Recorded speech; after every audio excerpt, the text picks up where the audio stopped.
Hey everybody, it's good to be back. Let's talk rabbit updates. So the rabbits had heaps of updates since I did a video last.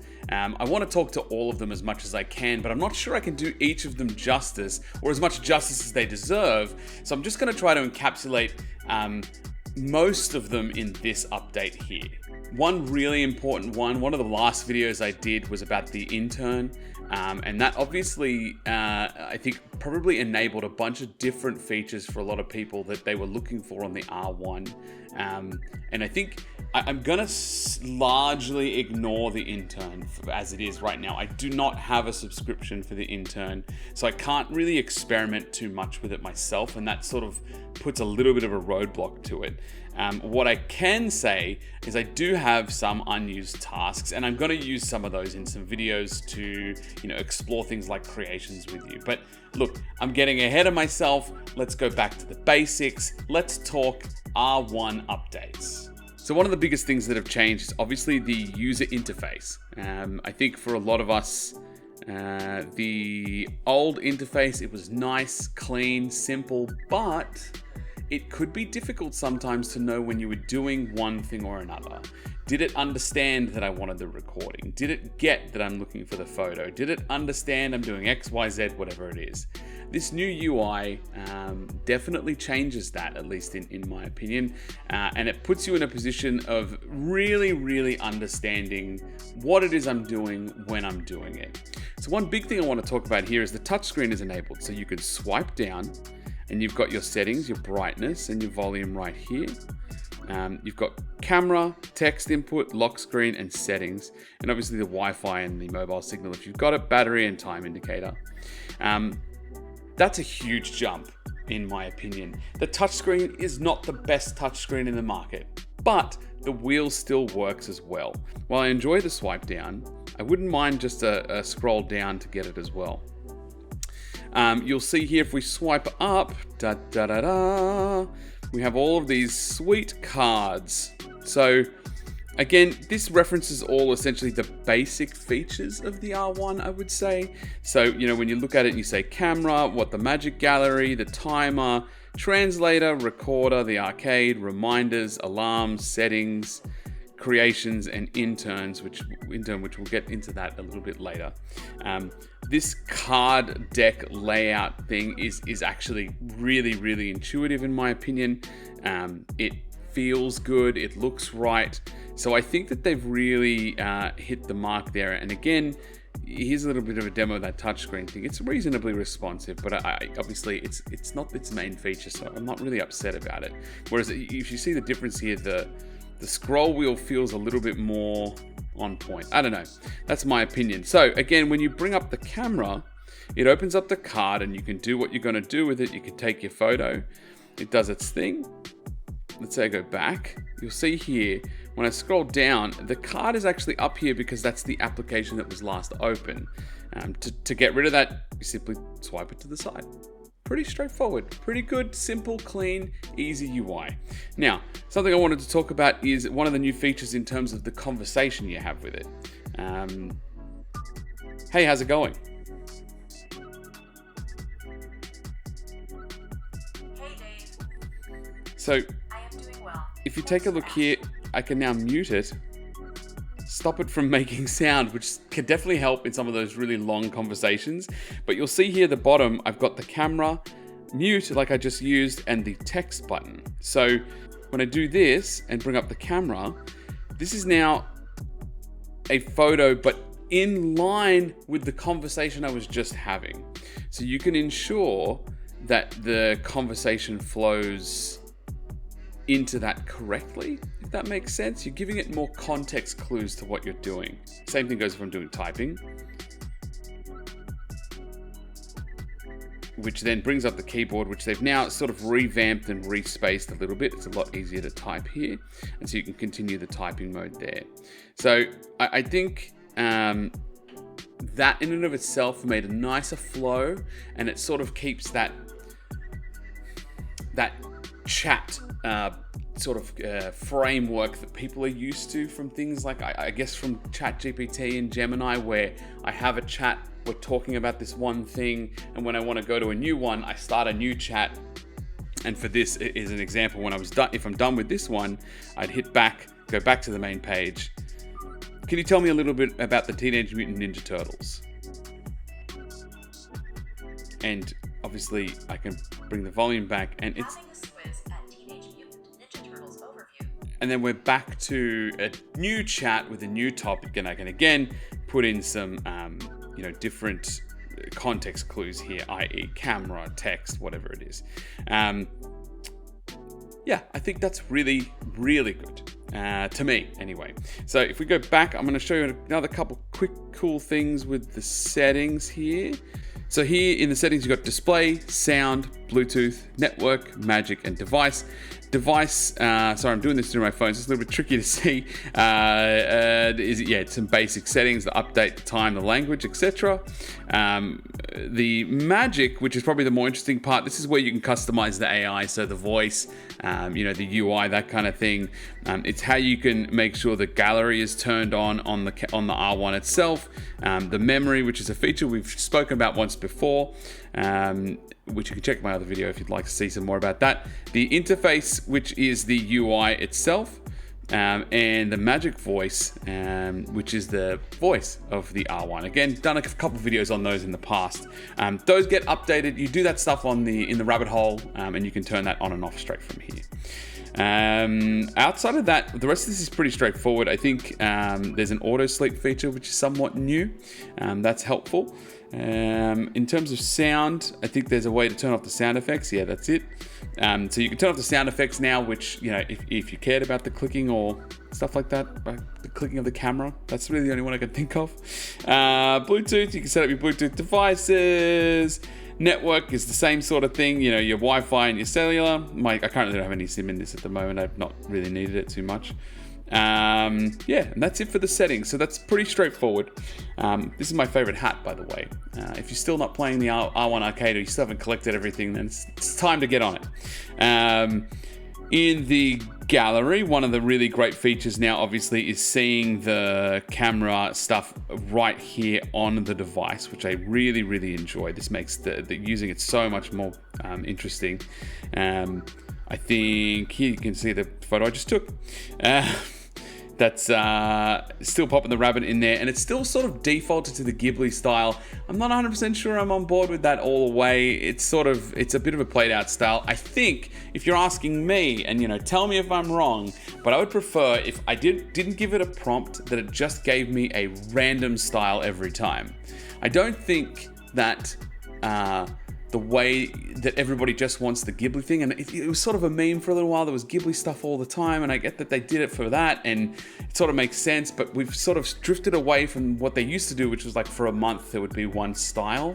I think, unless I'm prompting it specifically, like with the Magic Cam prompts, the freestyle prompts, it should just choose a random style. I think it'd be really fun to just take a photo. I don't know what it's going to look like. Really, if you're not doing it, specifically, you're just sort of taking photos anyway, and you're not doing it in a part of a conversation. If I'm adding a photo to the conversation, then obviously I don't want it to be that. But anyway, that's just my opinion. Random styles, every photo would be great.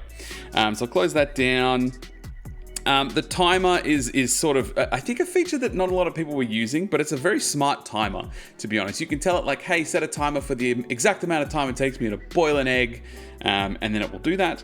Translator is pretty self-explanatory. The recorder is also quite self-explanatory. Your reminders, I find this to be my least used feature, if I'm going to be totally honest with you. I have a hard time finding it. If you found a really good use for the reminders, please, leave a comment below, let me know what you're using it for. Alarms, same sort of thing. I don't use this for an alarm or a reminder or anything like that. It's just not working for me that way. Creations. Now, let me talk about the intern first, because that is what it is. The intern is just the intern, as it was prior. This is a way to interface with the intern, but on the Rabbit itself. I haven't done it too many times directly on here, but you'll see that this will connect up to the call itself. I'm just going to hang that up because I don't want to use my chat, and do it as a voice conversation, which is exactly how I think most people would like to use this. I discuss with my intern what it is that I want, and it creates the thing. To be clear, the creations is very, very similar, but in the creations, you can create or add via QR code, which is what most people share around. You can manage the ones you've got installed. I currently don't have any installed, but that's for a specific reason. And then your public ones is you being able to scroll through and see some of the ones that people have published. I've found this style here to be a little bit tricky, if I'm going to be honest. It's a bit of a slow scroll, and when I look at, say, Rabbit Tunes, it says my personal music streaming companion, and when I tap to preview, I just get like the main page, right? Thanks DC Mike for that, by the way. While I like doing that, I don't know if it's enough description sometimes for some of these. So sometimes I get a little bit lost as to what exactly I'm looking at, what it's used for. So that's definitely something that I think could change. But that being said, what's the problem with just installing it and having a fiddle? Not actually anything. This uses the internal memory, obviously, to store, which there's plenty on here for these kind of things. They're not big at all.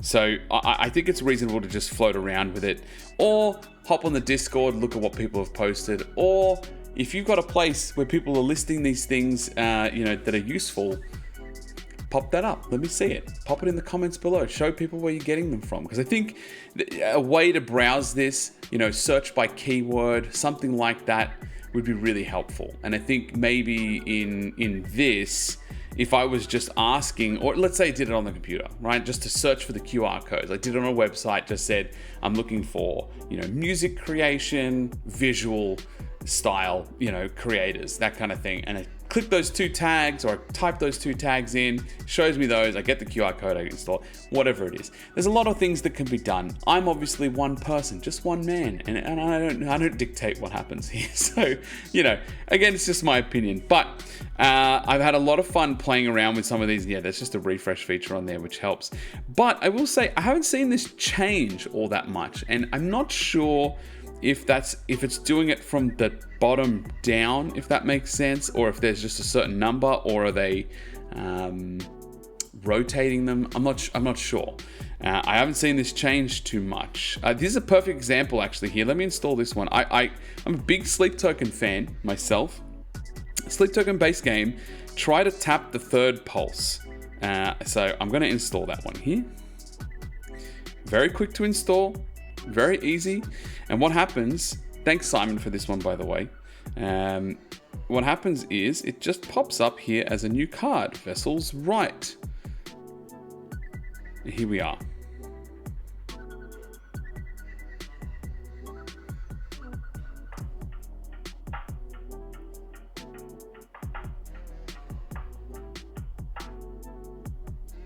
I don't understand how to play. And this is what I was getting at. It says try to tap the third pulse. I've tried this a few times, but I don't think I've ever gotten it right. But 2, 3. And it just says it's broken. But, this is not to say, this is nobody's fault, right? I'm sure the game works, but it's instructions that are missing. So hopefully I can get this to work one day, because any Sleep Token stuff, if you've watched this channel before, there's plenty of Sleep Token stuff on here. But anyway, that's some of the stuff I'm talking about here. I'd love to see a bit more instruction, a bit of description, something around there, just so I understand what I'm doing. So just as easy it was to install, if I go here, I can tap this down and delete it, or I can turn it on and off to hide it from the main page. Pretty straightforward. You can delete it and it's done and it's gone. Simple, easy, straightforward. I love it. So really, that's the UI updates, I would say, to what we've done here. I will also say they've made plenty of strides in terms of the Magic Gallery, I should say. You could star things properly. Finding the star things is a lot easier, etc., etc. There's so many small features like that. On top of, I will say, also plenty, and I mean plenty of functionality, speed, tightening up, all sorts of improvements on the R1 at this point. I want to say that it feels very nice to be vindicated in the sense that, you know, we've been looking at this device for however long now. I can't even remember how long it's been, but I believed that it was functional then, and I now believe it's even more functional. It's really one of the best examples of AI tools in a physical box that you can get, at least in my opinion. Does it cover everybody? Probably not. No. Does it cover a very good portion of people? Yes. One thing I will say, and I know I bring this up quite a bit, but it is important in terms of the wider functionality. But my daughter, who interacts with it, it's obviously a lot easier for her to do this with anything with the R1 than it is to, you know, speak to Gemini or something along those lines, which requires a certain, generally speaking, it requires a certain tonality to it, and it requires a patience that's not maybe there with some of the others. The push to talk feature, that kind of thing, it definitely makes it more straightforward. So to me, it still hits those boxes, and I really want to commend the team for all the efforts that they put in updating the device and making it really, really functional. So from here, you should expect to see probably a creation video from me coming soon. We'll do that together on the channel. I'll also probably do an updated intern video using the call on the device itself rather than just the website like I did in my previous video. If there's anything that you'd like to see in particular, please, again, leave it in the comments below. Maybe I'll filter through it or see if we can find some people's, really cool examples. And the last thing I want to say is what I would really love is for you to send me an email. It is angry.roads@gmail.com. Send us an email with your QR code for your creations, because I'd love to start a series where we check out and review sort of different creations, my thoughts and opinions on them. You can give me a description on how it should be used, that kind of thing. So if you want to have your creation featured on the channel, please reach out. Again, it's angry.roads@gmail.com. Send us an email and give us the QR code or the link to it, and we'll take a look and maybe do a quick video on those too. So until then, let's see how deep this rabbit hole goes.